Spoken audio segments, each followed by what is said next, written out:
3, 2, mulai. Bismillahirrahmanirrahim. Assalamualaikum warahmatullahi wabarakatuh. Alhamdulillahilladzi 'allama bil qalam, 'allamal insana ma lam ya'lam. Asyhadu an la ilaha illallah wa asyhadu anna Muhammadan 'abduhu wa rasuluhu la nabiyya ba'da. Allahumma shalli ala Muhammad. Dewan guru yang saya hormati, para peserta sehari bersama Al-Quran, dalam hal ini anandaku mulai dari kelas 10 sampai kelas 12, ikhwan dan akhwat yang saya banggakan dan senantiasa dicintai oleh Allah Subhanahu wa Ta'ala. Pertama-tama kita memuji Allah Subhanahu wa Ta'ala atas nikmat kesehatan yang diberikan kepada kita, nikmat kesempatan, umur yang panjang yang tidak semua diberikan kepada manusia. Kita bersyukur pada saat ini, pada kesempatan ini, karena Allah masih memberikan kita kesempatan untuk hidup menikmati dunia yang Allah ciptakan untuk kita. Salawat dan salam senantiasa pula kita curahkan pada baginda Rasulullah Muhammad sallallahu alaihi wasallam. Senantiasa bersalawat kepada beliau minimal Allahumma sholli ala Muhammad, terutama saat mendengar nama Nabi Muhammad disebutkan, insya Allah yang gemar bersalawat akan mendapat syafaat dan akan bersama Rasulullah sallallahu alaihi wasallam di surganya Allah kelak di akhirat. Amin ya rabbal alamin. Baik, para peserta dimanapun berada, di tengah-tengah kita telah hadir pemateri yang luar biasa. Selamat datang Ustadz ya, di SMA Al-Fitness School Goa. Beliau adalah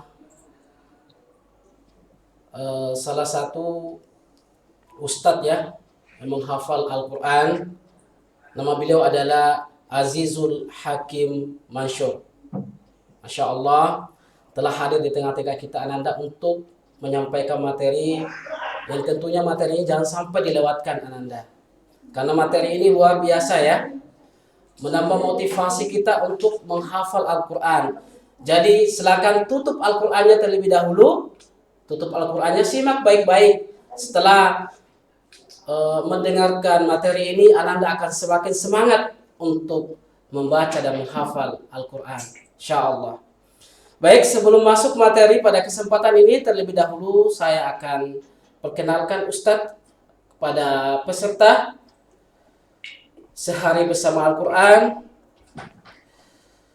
Beliau ya mulai dari jenjang pendidikan ya, dari SD lulus atau tamat tahun 2007 ya, masuk tahun 2001 dan lulus tahun 2007 di sekolah Aisyah Muhammadiyah.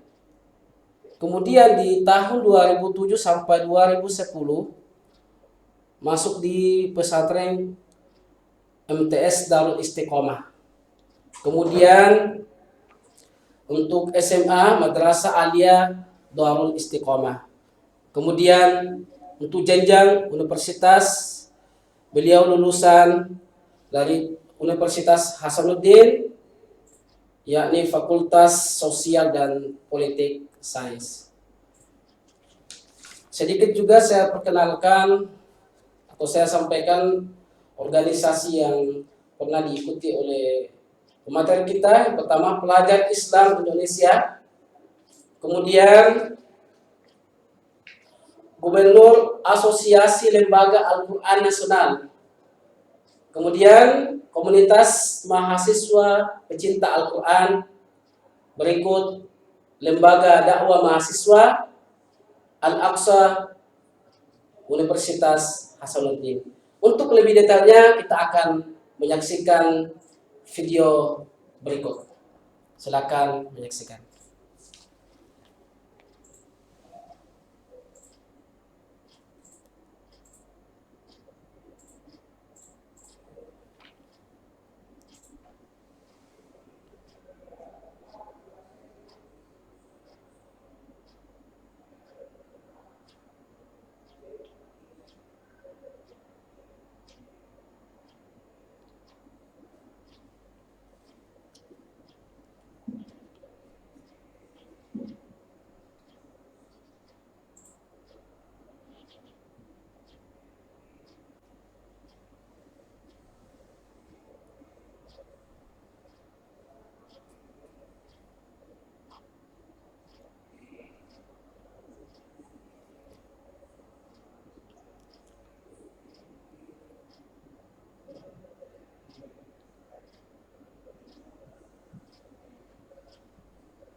Demikian tadi video singkat mengenai pemateri kita yang hadir pada kesempatan ini. Masya Allah, luar biasa ya Ananda ya. Kita telah menyaksikan bersama-sama perjalanan beliau.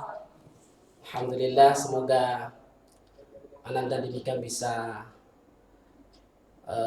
mengikuti jejak beliau. Insya Allah, amin. Ya Rabbal alamin. Baik, kita akan masuk materi kita pada kesempatan ini. Adapun tema materi kita pada kesempatan ini yakni generasi cerdas cinta Al-Quran. Kepada Al-Ustadz Azizul Hakim Mansur dengan hormat disilakan.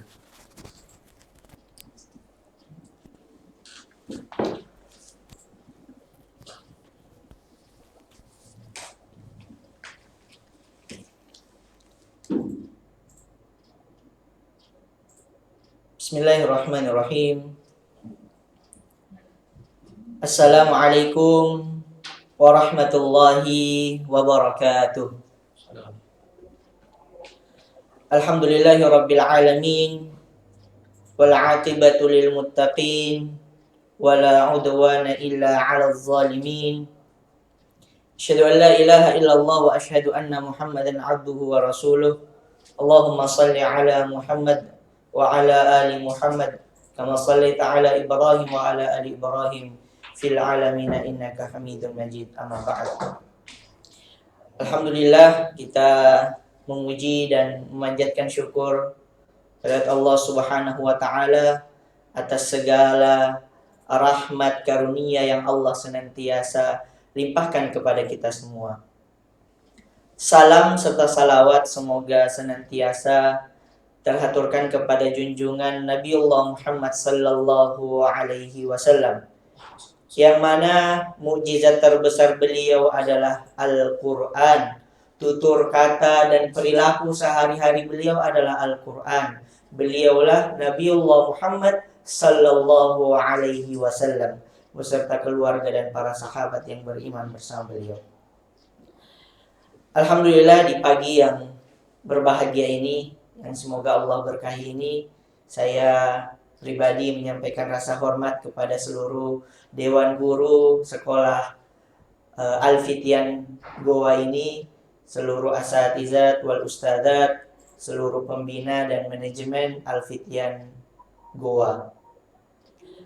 Yang saya banggakan seluruh peserta acara sehari bersama Al-Quran, yaitu para siswa dan siswi SMA IT Al-Fityan Goa dimanapun berada. Kami doakan semoga senantiasa sehat, senantiasa bersemangat dalam menghafal Al-Quranul Karim. Pada pagi hari ini saya merasa sangat istimewa ya, diundang langsung oleh manajemen sekolah Al-Fityan Goa bisa hadir untuk memberikan berbagilah, bukan memberikan ceramah maupun nasihat, lebih pada berbagi, sharing kepada teman-teman semua. Saya bilang teman-teman ya, mungkin karena kita tidak jauh umurnya ya. Jadi teman-teman semua, bahwa dalam mengarungi kehidupan ini kita harus mempunyai yang namanya mimpi. Nah, akan saya bawa materi ini bagaimana seorang siswa, seorang siswi ingin mengukir prestasi, akan tetapi jalannya adalah jalan melalui Al-Quranul Karim. Kenapa demikian? Karena mungkin masih banyak baik orang tua maupun anaknya sendiri yang merasa bahwa apa sih cita-cita dari seorang penghafal Al-Quran itu? Mau jadi apa anak kalau harus hafal Quran saja? Tidak tahu bahasa Inggris, tidak tahu matematika, tidak tahu fisika dan lain sebagainya. Mau jadi apa anak kita nanti kalau harus dimasukkan ke pesantren yang khusus menghafalkan Al-Quran saja? Toh, saya ingin menyampaikan bahwa saya alumni pesantren, yang mana dulunya pernah berpikiran seperti itu. Orang tua saya pernah berpikiran seperti itu. Akan tetapi tidak, bahwa Allah Subhanahu wa Ta'ala menuliskan di dalam Al-Quran yang dimana kita sudah hafal ayatnya semua. Ayat kedua di surah Al-Baqarah, "Dzalikal kitabu la raiba fi hudan lil muttaqin." Ini adalah kitab Al-Quranul Karim, tidak ada keraguan di dalamnya dan petunjuk untuk orang-orang yang bertakwa. Ini menjadi ayat penyemangat bagi orang tua yang masih mempertanyakan bagaimana orang-orang para santri yang di pesantren hanya menghafal Al-Quran saja, bagaimana masa depannya nanti. Ini ayat menjadi ayat keyakinan.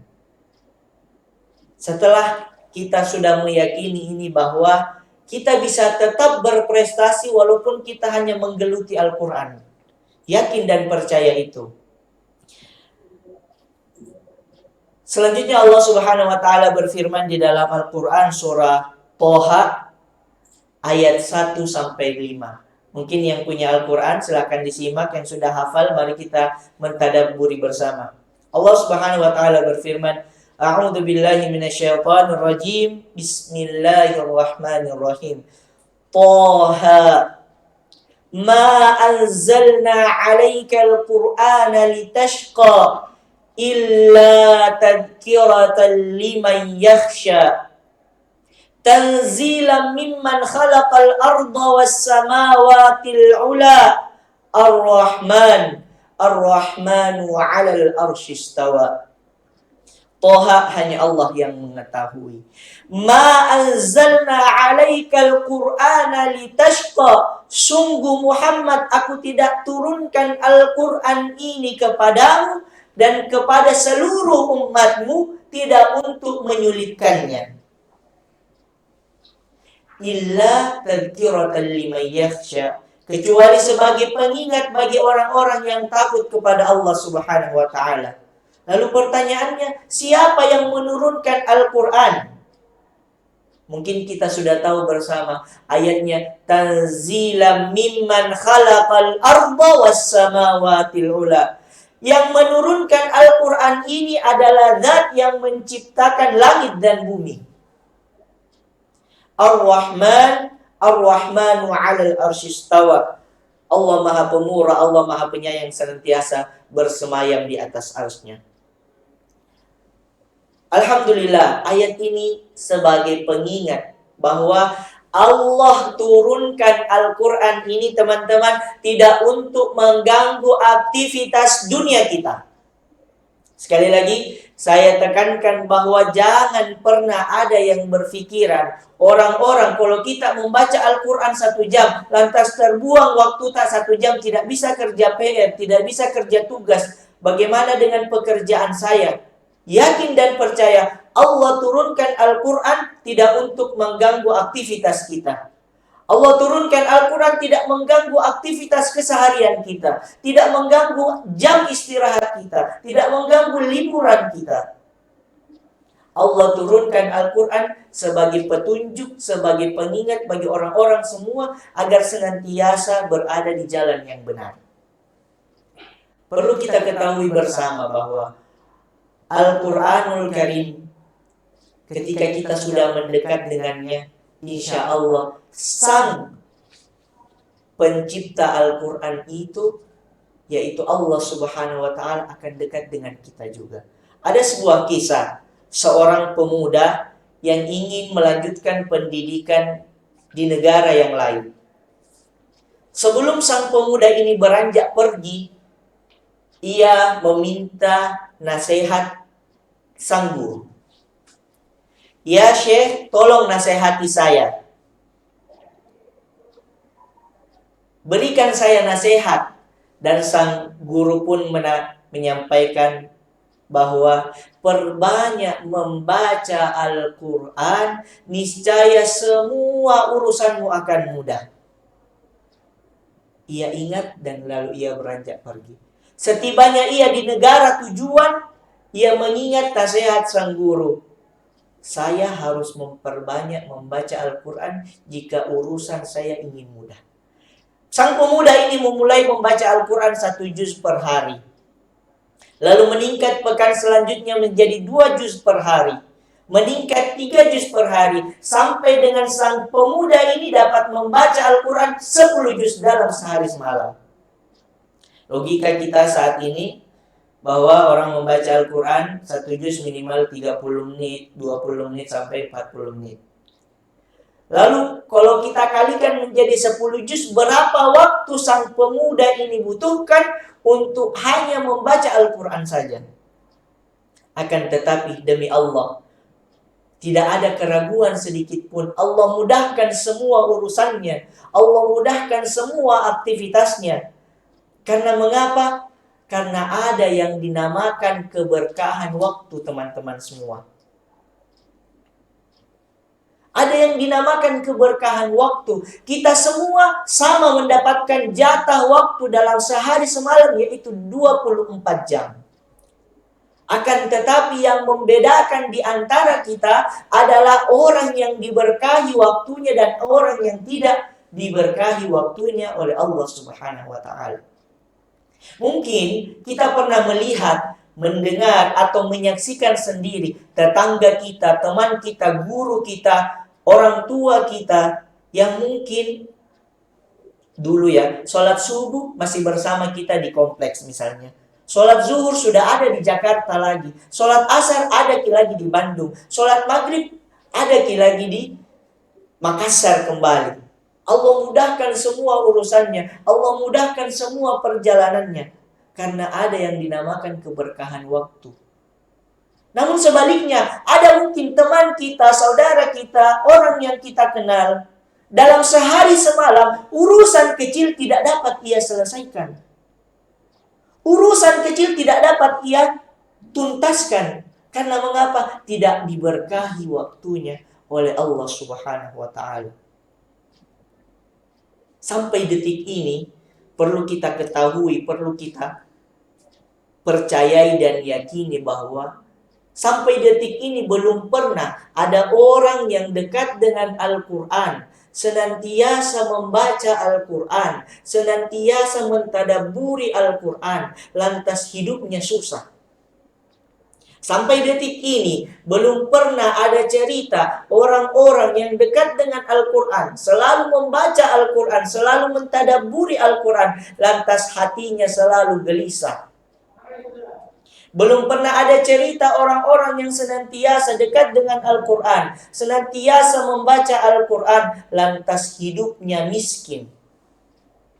Belum pernah ada cerita orang tua yang mempunyai putra dan putri senantiasa diarahkan untuk dekat dengan Al-Quran, senantiasa diarahkan untuk menghafal Al-Quran, senantiasa dituntun untuk dekat dengan Al-Quran, lantas keluarganya senantiasa bertengkar.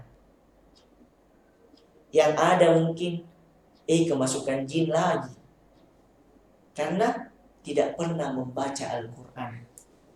Banyak utangnya karena tidak pernah membaca Al-Quran. Selalu susah hatinya karena tidak membaca Al-Quran. Selalu tidak dia tahu apa yang harus dilakukan hari ini. Mungkin ada di antara kita, teman kita, baru bangun. Apalagi yang harus saya lakukan ini? Kayaknya tidak ada, tidur mak lagi. Itu salah satu contoh bahwa waktu tidak diberkahi. Karena ia tidak tahu melakukan apa yang harus dia lakukan. Orang yang waktunya diberkahi akan dituntun untuk melakukan hal-hal yang positif, hal-hal yang baik untuk senantiasa dekat dengan Allah Subhanahu wa Ta'ala. Selanjutnya, yang menjadi catatan, jika kita menghafal Al-Quran itu tidak nikmat, berarti tujuan kita bukan Allah Subhanahu wa Ta'ala. Sekali lagi, ketika ada orang yang ingin mulai membaca atau ingin menghafal Al-Quran, lantas susah dia rasa, itu yakin dan percaya karena tujuannya bukan Allah Subhanahu wa Ta'ala. Karena mengapa? Karena Allah Subhanahu wa Ta'ala telah menuliskan di dalam Al-Quran surah Al-Qamar, bukan hanya sekali, akan tetapi 4 kali Allah menegaskan, walaqad yassarnal Qur'ana lidzikri fahal mim mudzakir. Dan sungguh aku telah mudahkan Al-Quran ini untuk dihafalkan, untuk ditadabburi, untuk dipelajari. Maka adakah orang-orang yang ingin menghafalnya? Adakah orang-orang yang ingin mentadabburinya? Jadi sekali lagi, jika kita menghafal Al-Quran tidak nikmat, tidak membahagiakan, tidak memotivasi untuk senantiasa tambah beriman dan bertakwa kepada Allah, berarti tujuannya bukan Allah Subhanahu wa ta'ala.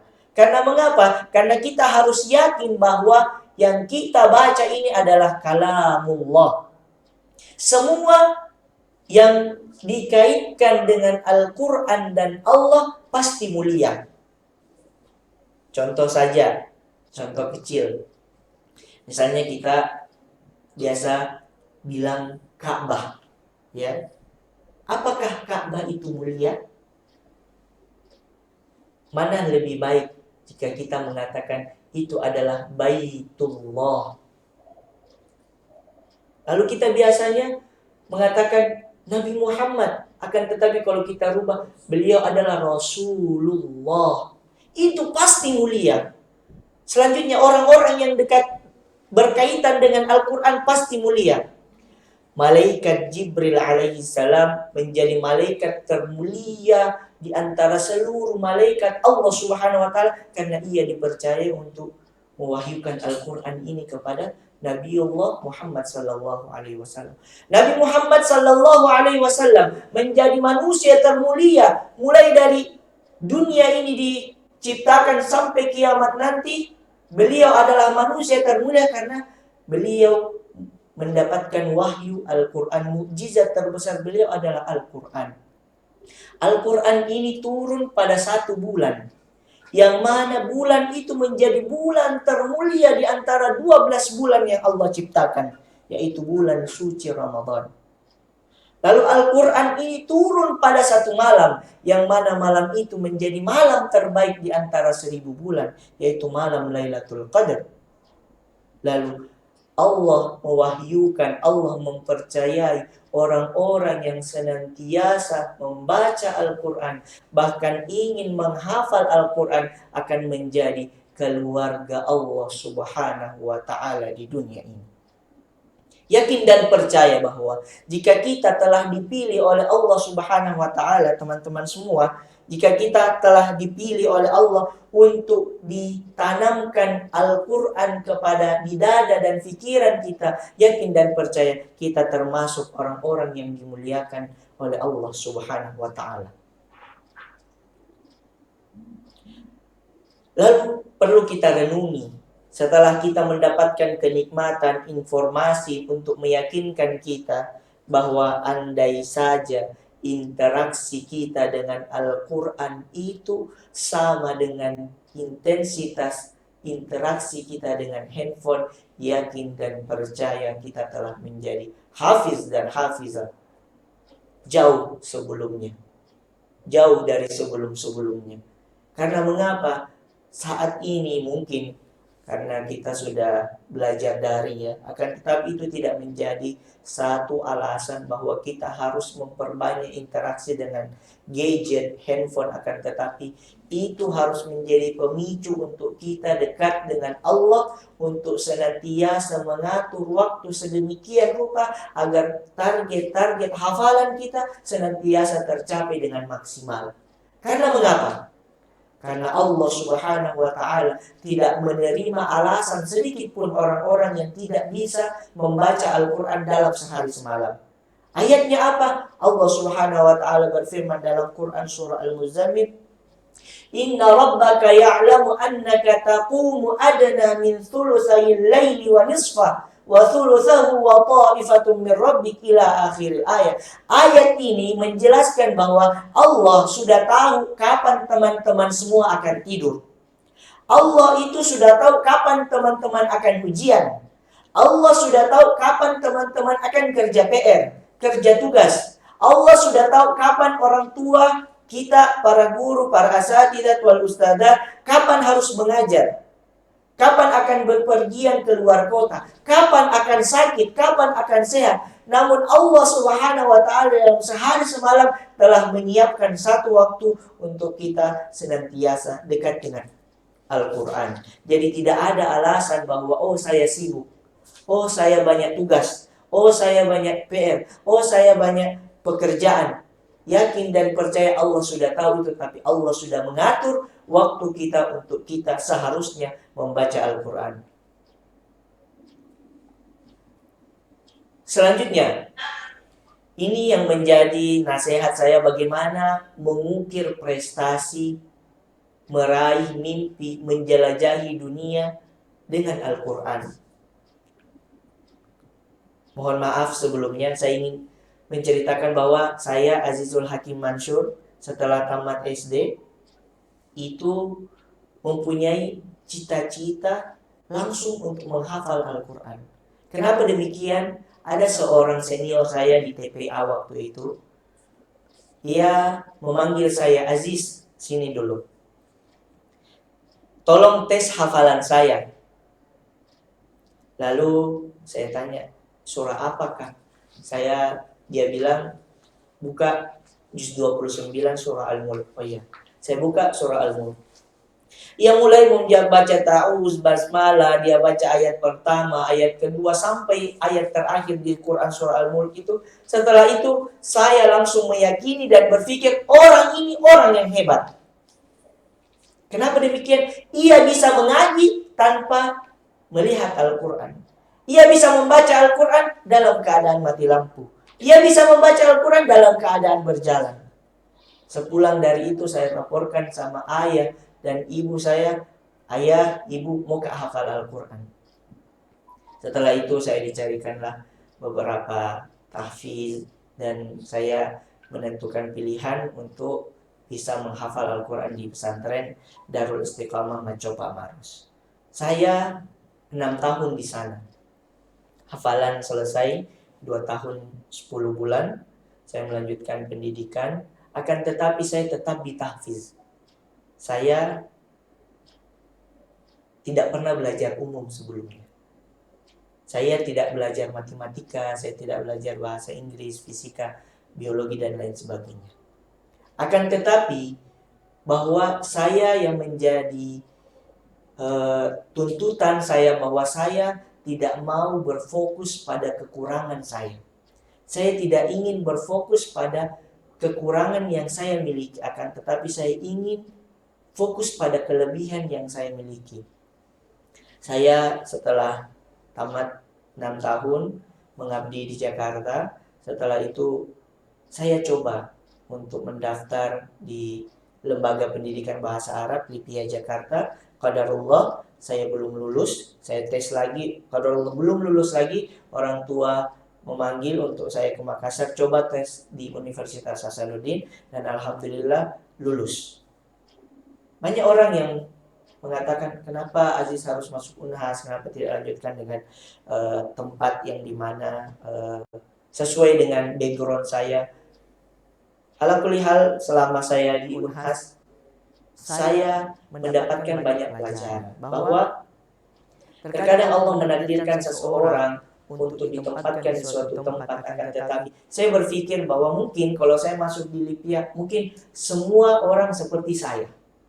Semua orang seperti saya, hafal Quran, pintar bahasa Arab, pintar dan sebagainya. Akan tetapi ketika saya di Unhas, saya ingin memberikan pengaruh positif di mana orang-orang seperti saya itu mungkin sangat jarang lah masuk di Unhas, rata-rata masuk lanjut di Madinah, Mekah dan lain sebagainya. Akan tetapi saya ingin membawa pengaruh positif. Mulai dari tahun pertama saya membuat satu komunitas, yang mana komunitas itu merangkul semua para mahasiswa yang ingin belajar Al-Quran, yang ingin belajar membaca Al-Quran. Karena terkadang para mahasiswa ini selalu ingin mau belajar Al-Quran, tapi ia malu-malu. Masa ia harus belajar di TPA? Masa harus belajar di tempat yang dimana banyak yang kenal? Ya, jadi kita buat satu komunitas yang mana orang itu ingin belajar Al-Quran sesuai dengan waktunya, sesuai dengan waktu luangnya. Setelah itu alhamdulillah saya ingin berangkat keluar Sulawesi. Saya bilang ke teman saya bahwa, bro, saya mau keluar Sulawesi tapi gratis. Bagaimana caranya, Di? Lalu saya setiap sebelum masuk kuliah saya selalu melihat papan informasi atau mading, ya. Ketika suatu saat saya melihat ada lomba musabaqah tilawatil Quran yang akan diadakan di Universitas Indonesia Depok. Ketika saya melihat itu, saya langsung mengatakan dalam hati saya, oh, ini jalannya saya keluar Sulawesi gratis. Saya ikuti semua prosedur, saya ikuti semua tata cara pendaftaran, saya mendaftar dan alhamdulillah Allah takdirkan saya menjadi juara 1 untuk mewakili Unhas di tingkat nasional. Setelah itu saya mau lagi, saya tambah termotivasi, bagaimana saya bisa berprestasi. Saya dipercayakan Unhas untuk dalam konferensi Al-Quran mahasiswa nasional di seluruh Indonesia di Solo waktu itu. Saya dipercayakan Universitas Hasanuddin untuk mewakili. Selanjutnya dan beberapa prestasi selanjutnya. Akan tetapi saya belum merasa puas dalam hal baik, ya, bahwa saya ingin meningkatkan kapasitas diri. Saya mau keluar negeri gratis dengan kelebihan yang saya miliki. Dan pada saat itu kunjungan salah satu imam besar, Imam Syamsi Ali, berkunjung bersilaturahim di pesantren Darul Istiqamah. Waktu itu saya hadir. Saya duduk paling belakang karena saya terlambat karena perjalanan dari Makassar.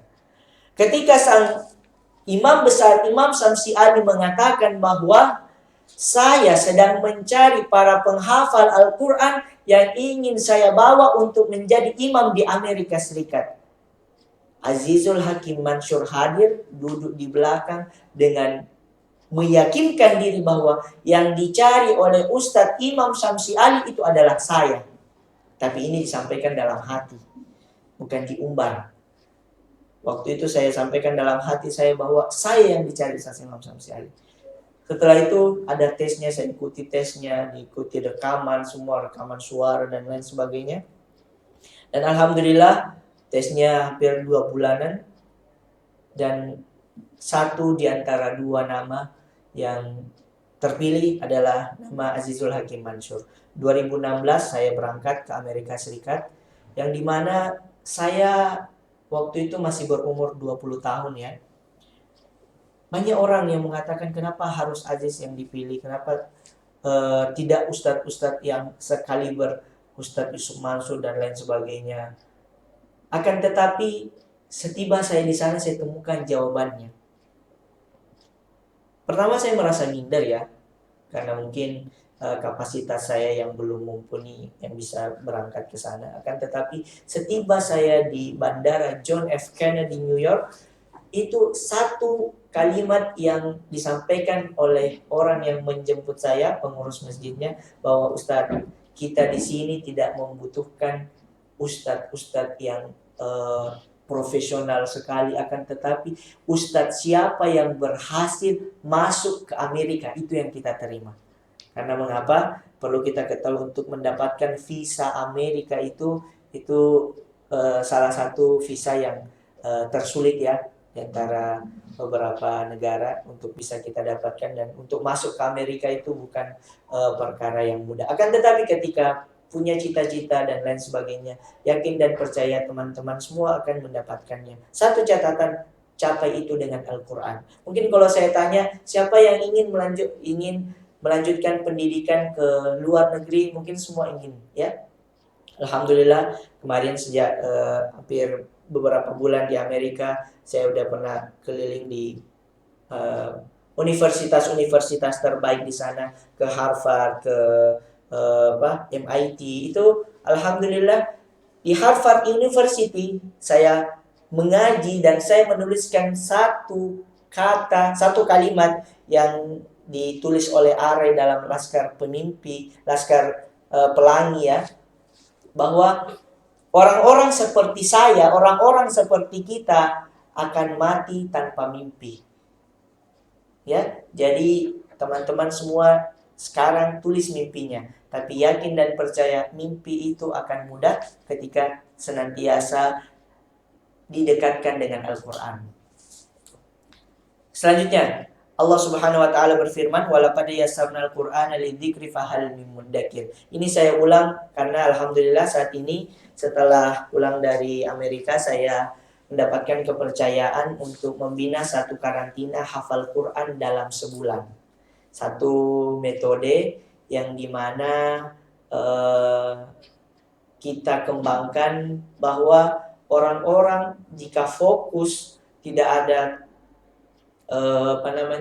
tidak ada gangguan, tidak ada urusan lain, insya Allah Allah mudahkan Al-Quran itu bisa dihafalkan dalam waktu sebulan saja, ya. Tapi ini adalah program stimulasi, ya, bukan program mungkin, ya. Program stimulasi yang dimana ketika orang-orang sudah menghafal Al-Quran, pernah menyetorkan hafalan Al-Quran 30 juz, yakin dan percaya ia akan termotivasi untuk memungkinkan Al-Quran itu 30 juz.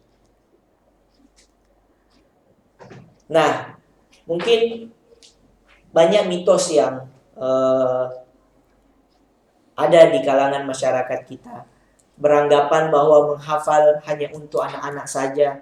Oh tidak, di karantina hafal Quran sebulan, itu kita telah menerima orang tua yang mau menghafal Al-Quran. Ia membawa anaknya 3.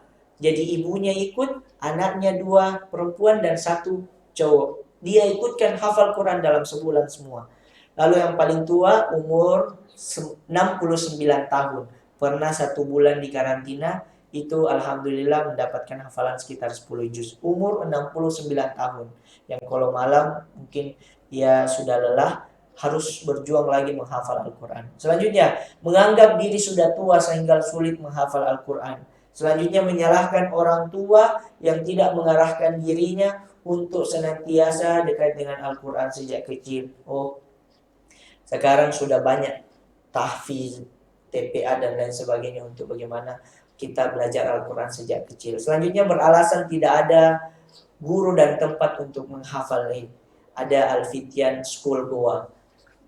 Beralasan merasa tidak punya waktu senggang untuk menghafal. Oh, apa? Kita sebagai apa? Apakah kita sudah mempunyai keluarga?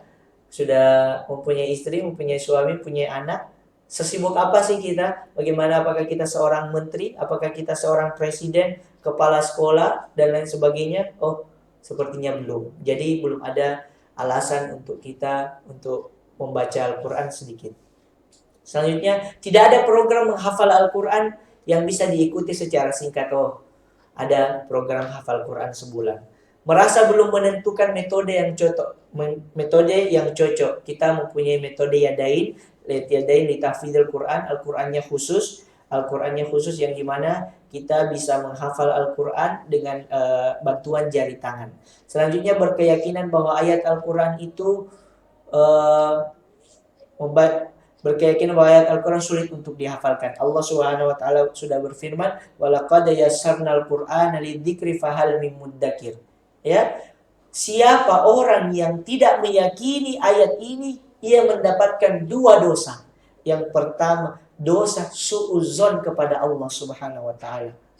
Orang yang masih mengatakan menghafal Al-Quran itu sulit. Teman-teman semua, "Ustaz, susah masuk hafalan." Oh, coba cari tahu masalahnya, mungkin belum wudu, mungkin pikirannya belum fokus. Yakin dan percaya ketika kita sudah ikhlas hanya mengharap kepada Allah, yakin dan percaya itu akan mudah. Kesibukan sehari-hari sulit membagi waktu, berprasangka ingatannya lemah, anggapan bahwa menghafal Al-Quran harus dimulai di bulan Ramadan saja. Oh, setiap hari kita wajib menambah hafalan. Buang semua anggapan dalam memperlambat menghafal Al-Quran, dan berimanlah karena Allah telah menjamin kemudahan Al-Quran itu. Selanjutnya ini yang saya mau sampaikan, bahwa kenapa Al-Quran itu mudah. Fakta yang sudah kita teliti bahwa kata per baris ya dalam Al-Quran itu hanya sekitar 9 saja. Jadi satu baris dari kanan ke kiri itu hanya 9 kata. Ke bawah 15 baris per halaman, ya. Selanjutnya, jumlah kata dalam setiap halaman itu tidak kurang dan tidak lebih dari 130 kata dari kanan atas sampai kiri bawah dalam semua dalam mushaf yang Al-Qur'an Yadain itu. Jadi jumlah kata-kata setiap halaman itu 130, halaman dalam mushaf itu 604 halaman, dan total kata dalam mushaf Al-Qur'an Yadain ya itu 77.800 kata. Selanjutnya kata-kata yang tidak diulang hanya 17.000 kali, ya. Mungkin ini saja ya pengantar dari saya. Semoga Allah memberikan kemudahan buat para teman-teman semua untuk senantiasa dekat dengan Al-Quran, senantiasa membaca Al-Quran. Yakin dan percaya kita bisa sukses, kita bisa meraih cita-cita dengan satu, dengan Al-Quranul Karim. Saya tutup untuk sementara. Wabillahi taufiq wal hidayah. Syukran. Assalamualaikum warahmatullahi wabarakatuh.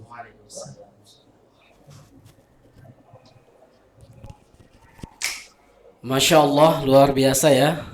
Kita bersama-sama telah mendengarkan materi ya dan motivasi yang luar biasa.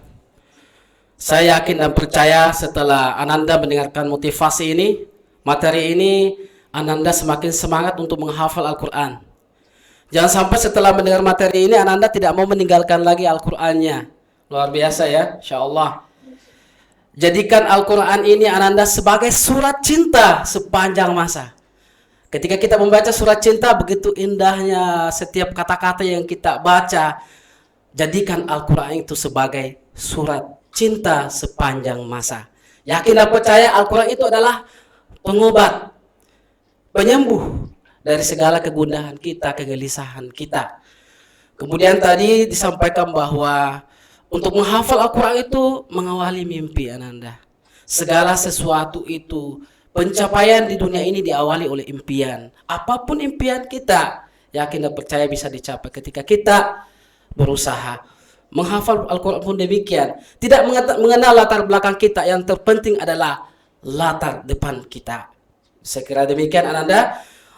Untuk kesempatan ini kita diskusi ya. Untuk menambah suasana lebih ini ya, kita undang kepada Ananda yang ingin bertanya perihal materi yang disampaikan oleh Al-Ustadz Al-Hafiz pada kesempatan ini. Kepada Ananda silakan aktifkan kameranya, sebutkan nama dan kelasnya. Silakan. Waktu dan tempat disilakan kepada Ananda.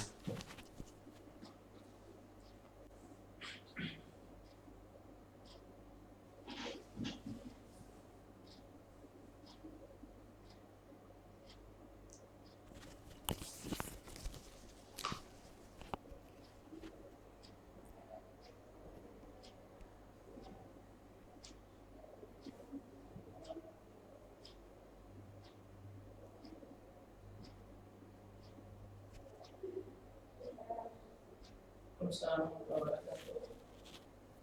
Ada yang mau bertanya? Ya, silakan. Assalamualaikum warahmatullahi wabarakatuh. Saya mau bertanya, saya dari kelas 12A, saya mau bertanya, bagaimana caranya hafalan itu yang cepat lupa, dan bagaimana caranya hafalan itu bisa cepat dihafal dengan mudah.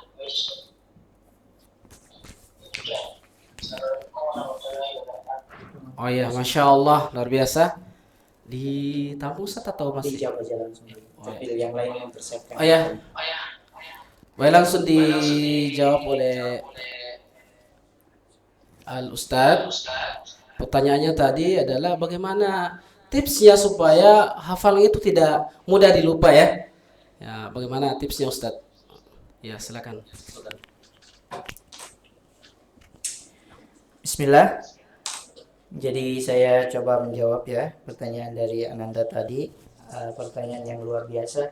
Bagaimana sih untuk bisa mudah dalam menghafal Al-Quran, dan bagaimana supaya tidak mudah melupakan hafalan yang sudah dihafal? Saya coba menjawab bahwa ada sebuah kisah seorang anak. Ia menghafal Al-Quran juz 30 dalam waktu 2 hari saja. Selanjutnya sang anak ini menghafal juz 29 dalam 2 hari saja. Selanjutnya masuk ke juz 28 dalam waktu 3 hari saja. Lalu sebelum ia menghafal juz selanjutnya yaitu juz 27, ia bertanya kepada sang ayah, "Ayah, saya mulai dari Quran surah Al-Dhariyat atau saya mulai dari Quran surah Al-Hadid?" Lalu sang ayah menjawab, "Nak, jangan mulai dari Quran surah Al-Hadid, karena Quran surah Al-Hadid itu susah." Sang anak menurut. Ia mulai dengan menghafal Al-Quran surah Al-Dhariyat, lalu pindah Quran surah At-Tur, pindah Quran surah Al-Qamar, pindah surah Al-Rahman, Al-Waqiah, sampai sang anak ini mendapatkan surah Al-Hadid. 3 hari 3 malam ia tidak dapat selesaikan hafalannya. Kalau saya tanya mengapa? Mungkin kita sudah tahu jawabannya. Karena sang anak ini sudah termindset dalam pikiran alam bawah sadarnya bahwa Quran surah Al-Hadid itu susah. Jadi yang paling pertama yang harus kita ubah ketika kita ingin menghafal Al-Quran dengan mudah, rubah pikiran kita bahwa Al-Quran itu mudah untuk dihafalkan. Yakinkan dalam hati dan pikiran kita bahwa ketika saya ingin menghafal Al-Quran, Al-Quran ini mudah. Allah sudah menjaminnya. Allah adalah zat yang pencipta langit dan bumi, yang menurunkan Al-Quran ini kepada Nabiullah Muhammad SAW dan seluruh umatnya termasuk saya. Maka Allah Subhanahu wa Ta'ala tidak pernah mengatakan bahwa yang mudah itu Al-Fatihah sama juz 30 saja. Allah tidak pernah mengatakan bahwa yang mudah itu surah-surah pendek saja. Allah tidak pernah membagi-bagi juz-juz di juz 20, juz 25 itu susah nih. Akan tetapi Allah mengatakan walaqad yassarnal Qur'ana lidzikri fahal min muddakir. Mungkin kalau kita belajar bahasa Arab ya, kalau Allah sudah mengatakan walaqad, itu sama dengan kalau kita bercengkrama dengan teman-teman kita, tojen ma. Biasa kalau kita bercerita bersamanya, sumpah mak, begitulah ya. Nah ini betul-betul saya mudahkan Al-Quran ini untuk dihafalkan, maka adakah orang-orang yang ingin menghafalnya? Mungkin kalau teman kita sumpah mak saya ini betulan, kayak pasti kita percaya bagaimana dengan Allah Subhanahu wa Ta'ala. Dan ini tidak satu kali disampaikan oleh Allah di dalam Quran surah Al-Qamar, akan tetapi 4 kali di ayat 17, ayat 22, ayat 33 dan ayat 40. Ya. Yang kedua, jika kita ingin mudah menghafal Al-Quran setelah mindset harus senantiasa diyakinkan bahwa Al-Quran ini mudah untuk dihafalkan. Yang kedua, kita harus mempunyai yang namanya metode. Ya. Bagaimana menghafal Al-Quran dengan cepat. Metode menghafal Al-Quran sekarang sudah sangat banyak ya. Sudah sangat banyak untuk kita bagaimana mudah dalam menghafal Al-Quran. Ada metode menghafal Al-Quran semudah tersenyum ya. Kita senyum saja bisa hafal Quran. Sudah banyak metode-metode, dan kalau saya sendiri kembangkan metode hafal Quran dalam sebulan. Yang ketiga, harus membagi waktu. Ya, kalau kita lagi sekolah, masih sekolah atau ada pelajaran yang lain, harus bagi waktu dengan baik dan rutinkan waktu itu. Yang keempat, bahwa ketika kita ingin senantiasa dimudahkan dalam menghafal Al-Quran, kita harus punya teman atau ustadz yang harus senantiasa mengontrol waktu dan peningkatan hafalan kita. Kalau kita sudah taat sama ustadz kita, kita taat ketika diberi nasihat, kita taat ketika diberikan target, dan target itu dicapai, yakin dan percaya bahwa kita sudah masuk dalam rule orang-orang yang serius dalam menghafal Al-Quran. Kenapa ada orang yang mengatakan Al-Quran itu susah? Yakin dan percaya bahwa dia belum pernah serius menghafal Al-Quran. Serius dalam hal apa? Ia belum pernah memprioritaskan hafalan Al-Quran sebagai waktu yang harus ia butuhkan. Contoh orang yang ingin menghafal Al-Quran dengan serius, ya dia masuk ke pondok tahfiz, dia menghafal Al-Quran di sana. Atau orang yang sangat sibuk, dia masuk ke karantina bahwa saya mau mewakafkan diri saya hanya sebulan di antara semua umur yang Allah berikan untuk Al-Quran. Nah itu kita masuk dalam rule-nya. Selanjutnya bagaimana hafalan Al-Quran itu bisa mungkin ya? Satu jawabannya perbanyak murojaah.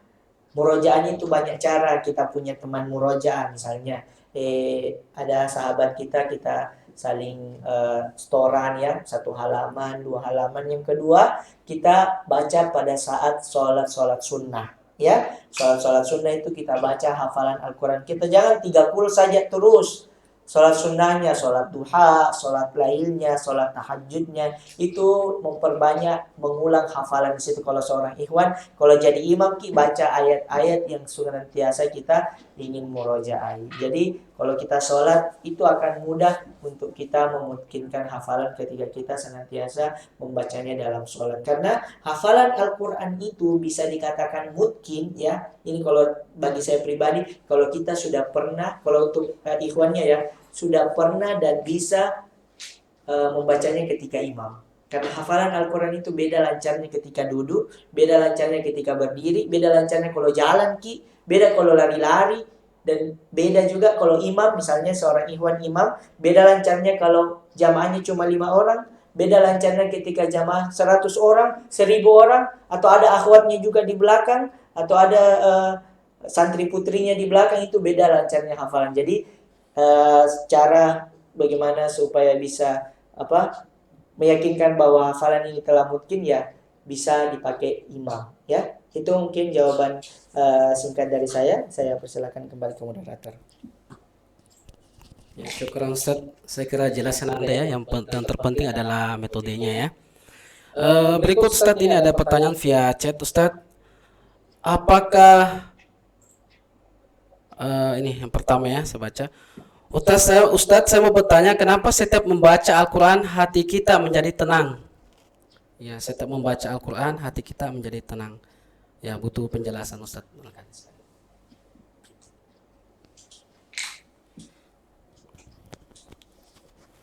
Bismillah.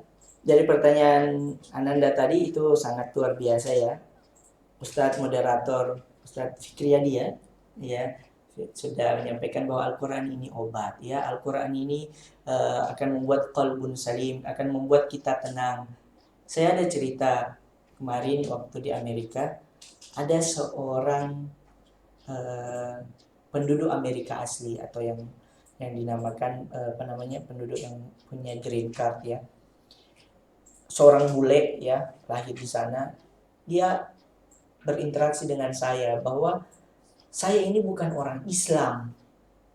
Saya ini bukan orang seperti kamu. Tapi kenapa ketika saya mendengarkan kamu atau orang-orang yang sama dengan kamu membaca yang namanya Al-Quran, itu saya tenang. Pekerjaan saya biasanya saya rela tinggalkan untuk bisa dekat dengan Al-Quran atau bisa mendengarkan Al-Quran. Jadi di Amerika itu ya, kita punya masjid ya, yang namanya Masjid Al-Hikmah, masjid pertama Indonesia di luar negeri ya. Masjid pertama Indonesia di luar negeri itu di New York, Amerika Serikat, dibangun zaman Soekarno ya.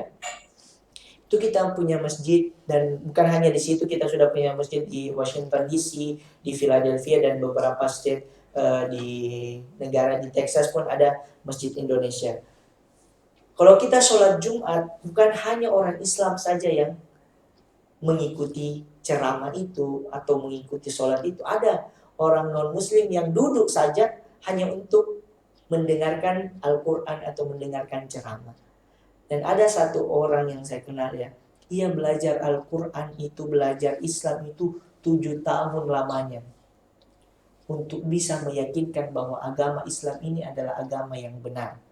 Ya, jadi untuk kenapa kita Allah menurunkan Al-Quran itu membuat ketika kita membacanya membuat hati kita tenang, karena memang Allah Subhanahu wa taala membuat atau memberikan kata-kata yang indah di dalamnya. Semua ada yang namanya magnet rezeki ya, saya pernah ikut pelatihannya.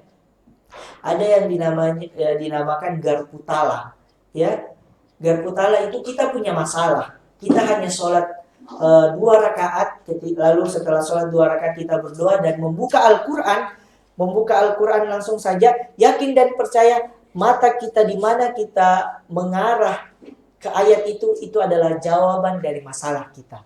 Itu salah satu ilmu dari magnet rezeki, garputala namanya, bahwa kita ketika kita punya masalah apapun itu, banyak utang, punya masalah, banyak tugas, yakin dan percaya ketika kita melakukan garputala, sholat 2 rakaat, memohon kepada Allah, ya Allah mudahkan, dan ketika kita membuka Al-Quran dan lihat satu ayat dan baca artinya, yakin itu adalah jawaban dari semua permasalahan kita. Mungkin ini saja jawaban dari saya.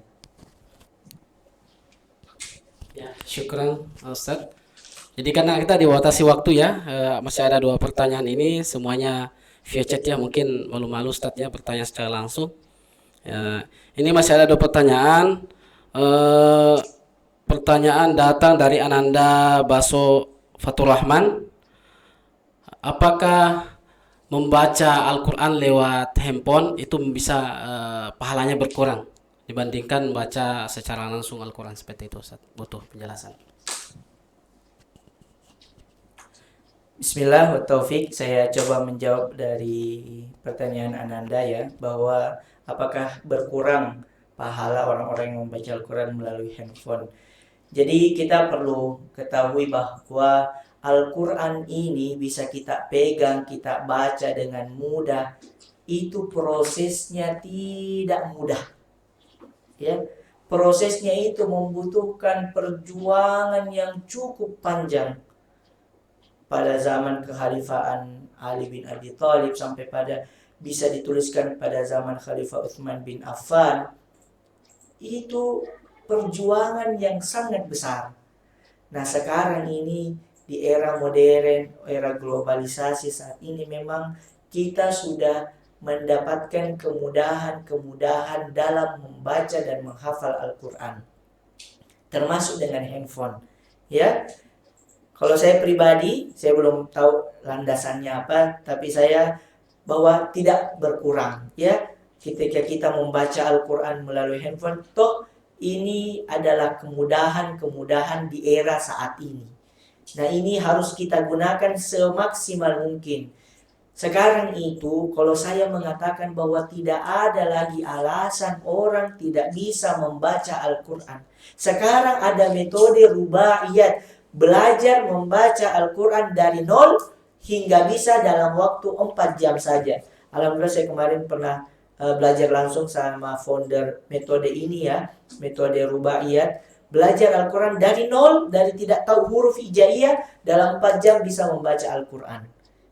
Jadi Al-Quran sekarang itu sampai pada Ustaz, misalnya orang tua ya, Afwan, Ustaz saya tidak bisa baca Al-Quran karena kecil sekali kulit. Sekarang ada Al-Quran sebesar bagaimana kita mau ada.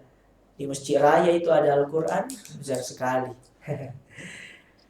Jadi Al-Quran saya tidak tahu tajwid. Oh, sekarang ada Al-Quran dilengkapi dengan tajwid. Oh, warna merah idgham, warna kuningnya iklab, warna ininya ikhfa. Ustaz saya tidak ada waktu harus bawa Al-Quran kemana-mana, takutnya ketika saya taruh di tas, saya masuk ke hammam dan lain sebagainya, itu akan terbawa. Oh, sekarang itu kenapa ada handphone? Yang penting tidak membuka Al-Quran dalam hammam, itu nauzubillah ya. Yang penting ketika kita membaca Al-Quran ada waktu senggang menunggu, misalnya kalau boleh bawa HP Ustaz kalau ke sekolah? Enggak boleh ya, enggak boleh. Saya kalau waktu kita kuliah ya menunggu dosen ya, karena mungkin ada yang takut dibilang alim, so alim kalau pegang Al-Quran terus misalnya ya, kita membaca sambil pegang handphone, tapi pegang handphone tapi mengaji ya. Itu salah satu kemudahan yang harus kita gunakan sekarang ya. Gunakan saat ini bahwa Al-Quran itu bisa kita pelajari dan insya Allah tidak mengurangi pahala yang Allah tentukan, yaitu man qara'a harfan min kitabillah falahu hasanah wal hasanatu bi'asyri amsalihha la aqulu alif lam mim harf walakin alifun harf wa lamun harf wa mimun harf ya. Tetap itu satu huruf satu kebaikan itu dilipat gandakan menjadi 10 pahala. Jadi kalau baca alif lam mim saja itu sudah 30 pahala, 3 kebaikan. Mungkin itu saja, terima kasih. Masya Allah ya, telah terjawab Anda, jadi tidak mengurangi pahalanya ya, pahala kebaikannya. Pertanyaan terakhir datang dari Ananda Jina Makfira, ini pertanyaan terakhir ya. Bagaimana cara melawan rasa malas murajaah atau mengulangi hafalan? Ya, bagaimana tipsnya melawan rasa malas untuk murajaah? Ya, biasanya kalau menghafal itu semangat, tapi murajaahnya ini yang sulit karena mungkin ya datang rasa malasnya dan sebagainya.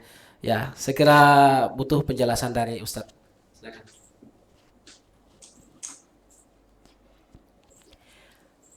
Bismillah, mengatasi rasa malas untuk murojaah. Untuk saya pribadi dulu ya. Yang saya lakukan ketika waktu saya cerita tadi bahwa saya dipanggil pulang dari Jakarta, saya tidak diizinkan lagi untuk coba tes di Lipia, saya masuk di Unhas. Saya mempunyai solusi bagaimana saya bisa murojaah seperti yang ada di video tadi. Saya bilang ke orang tua saya, walaupun rumah saya di Makassar dan Unhas itu di Makassar, saya bilang, Ibu, izinkan saya tidak tinggal di rumah. Mau tinggal di mana, Nak? Nanti saya cari tempat sendiri. Saya diamanahkan menjadi imam rawatib di salah satu masjid di Nusa Tamanan Raya Indah ya, di NTI. Alhamdulillah, selama saya kuliah di sana, saya tinggal di sana, saya menjadi imam. Itu adalah salah satu cara saya pribadi untuk bisa senantiasa dekat dengan Al-Quran dan senantiasa murojaah hafalan. Itu yang pertama. Yang kedua, misalnya akhwat maupun ikhwat harus mempunyai komunitas ya, harus mempunyai komunitas. Sekarang itu sudah banyak komunitas atau grup-grup baik di sosial media maupun yang langsung ya. Itu sekarang misalnya Odoj itu sudah sangat membantu untuk kita rutin dalam menghafal atau memurojaah hafalan. Misalnya ada teman-teman kita satu kelas atau 5 orang, 6 orang, ayo kita buat grup sendiri yang dimana grup ini kita berkomitmen harus murojaah hafalan 1 halaman. Karena kalau kita sendiri itu memang akan timbul rasa malas yang sangat mudah ya. Sedikit saja gangguan, sedikit saja lihat TV, televisi atau apa gadgetnya itu sudah teralihkan, atau lihat kasur, sudah empuknya kasur, nyamannya AC itu sudah membuat kita terlelap memang, karena kita tidak mempunyai satu lingkaran, satu halaqah yang mana kita akan saling memotivasi satu yang lain. Misalnya, ayo kamu sudah setoran belum, kamu sudah murojaah belum, itu kita akan termotivasi ya, termotivasi untuk kita bisa murojaah hafalan ya. Dan selanjutnya ingat bahwa Al-Quran ini harus kita jaga sampai kita mati ya.